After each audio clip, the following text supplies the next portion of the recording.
everyone, and welcome to Writers Drinking Coffee. This is a podcast where a bunch of writers sit around drinking coffee or wine and talk about writing, publishing, or the whole creative process. We do not censor ourselves, so consider us PG-13.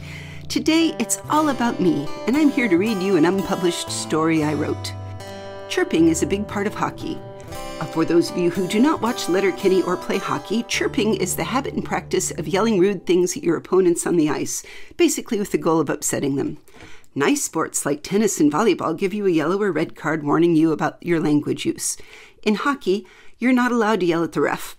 Although I'm also pleased to say that professionally they're cracking down on sexism and racism, which really have no place in sports. But one of my favorite hockey players is Steve Ott, mostly because of his unparalleled chirping. Steve learned back when he was a junior and memorized offensive phrases in other languages to strategically annoy his opponents on the ice in a language they could understand. Anything that could under your skin, like, your children are ugly, then skate away. It means nothing, but it might upset somebody and it might throw them off their game. And this is pretty standard.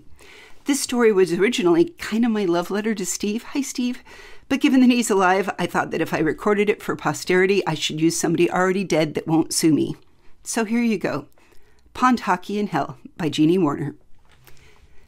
There was a new guy beside the lake, staring at the stinking pile of gear at his feet. He looked lost and more than a little shell-shocked. Leo exchanged glances with his wingmate, and the other man nodded before pulling his shin guards out of the snowbank and strapping them on. Stick in hand, Leo took a deep breath and approached the stranger. "Hey, kid, you're new here, I see." The new guy was turning over his hands and staring at them like he'd never seen them before. He opened and closed his fingers, eyes wide. He swung his arms, flexing a little, and then threw in a couple of squats. "This is amazing! I feel great!" He reached up and felt at the teeth in front of his mouth and grinned broadly towards Leo. "How old were you when you died?" Leo asked bluntly, leaning on the stick a little. 73, the man said absently, shrugging his way through a delight of a younger body, a body unracked with pain and joint issues. He stopped then, registering the words he'd just uttered. "Shit. I'm dead then?" "Yep. What year do you think it is?" 2032? Leo nodded and waited to see if anything else would sink in. Oh my God, are you Leo Boivin? Hall of Famer Leo Boivin? I was, yep.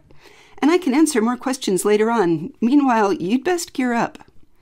The man looked down at the pile of beat-up, stinking hockey gear around him. "We get to play hockey here? Forever?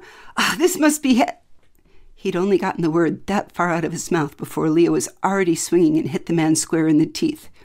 The stranger fell down to his knees, cradling his bloody mouth. His, "What the hell?" was muffled by blood and pain, garbled. Leo knew the rhythm of that phrase in any language. "Exactly," he said and pointed with the end of his stick. The man's gaze followed his gesture. In the distance, shadowed darkness near the center of a lake, a giant monster of a figure was sunk halfway into the ice. Bat wings rose from the shoulders off into the darkness of a roof too fathomless, too far away to see clearly. The image was worth a stare, and the stranger stared for a long time. "Fuck," he said at last, then winced and looked back to Leo. "I didn't think I was that bad." Leo shrugged and kicked bits of gear towards the noob. "Yeah, that's everyone's first reaction. No one's a saint. But trust me, there's worse. Now suit up." He tilted his head back to the group, shrugging, sliding, and taping themselves into hockey gear. "Wait till you see what we're playing. You're new, so we're putting you on wing." I played D while I was alive." That earned him a snort. "Yeah, but you don't play D here until we can see how good you are. We don't get enough goalies to risk them early on. Death-shock newbies play wing where they can't do too much harm." And with that, Leo left him to finish gearing up and attended to his own protective gear. He slipped flat stones into the backs of his gloves and wrapped his spare socks around his neck and fiddled a little with the cage he'd recently found buried near a pile of ice. It was new to him, but he'd seen how others had them, and he liked the extra few minutes it provided to purchase for him in the game. The human team gathered by the ice when they were ready. From the distant, motionless figures, a dark crowd of demons, devils, and hell knows what all shadowy figures skated in. A roar sounded. A puck appeared from thin air and fell onto the ice. It was pickup bloodbath. There were no refs, no penalties, no sense of fair play. The opposing team had thick fur and scales or some other hide-bound skin instead of hockey gear. They slashed, checked, kicked, and clawed their way through the ragtag team of once mortal players.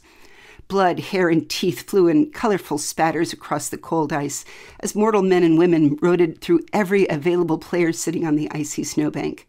They all waited their turn, not really in shifts, merely biding until a human player dropped and laid still, at which point a new player would head out to take their place. Leo kept an eye on the noob who, as he expected, didn't last that long.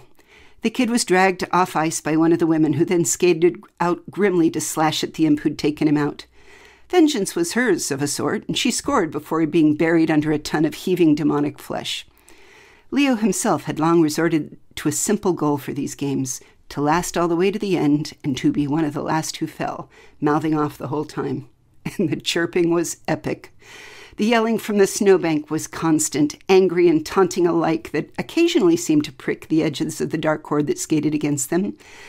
At last, all of the humans lay around bleeding on the edges of the ice, and the nightmarish opponent skated slowly off to disappear into the central figure.